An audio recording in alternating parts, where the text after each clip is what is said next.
Pour rendre l'Union européenne plus efficace et prospère, il a proposé un certain nombre de mesures qui sont techniques, donc je ne vais pas forcément les expliquer, vous pouvez les retrouver en ligne.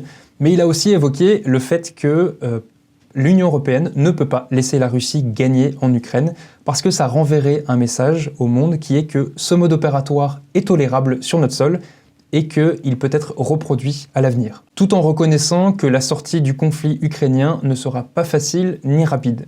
Enfin, le quatrième point qui me paraissait important à mettre en avant, c'est son invitation à vouloir créer du lien autrement avec les pays du Sud. Il a parlé de notre histoire française coloniale et du fait que nous devrions aujourd'hui être capables de l'affronter, de la regarder en face, pour pouvoir bâtir de nouvelles relations avec les pays du Sud.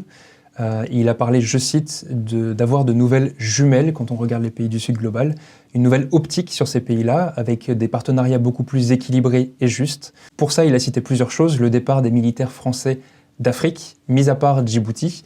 Il a parlé du processus de restitution d'œuvres d'art, il a parlé aussi du fait de promouvoir la refonte de la finance internationale pour qu'elle soit plus juste. Et c'est à ce moment-là qu'il a eu cette phrase qui vient complètement casser tout ce qui vient d'être dit juste avant et qui a provoqué de vives réactions dans de nombreux pays africains, les plaies étant encore ouvertes dans un certain nombre de pays.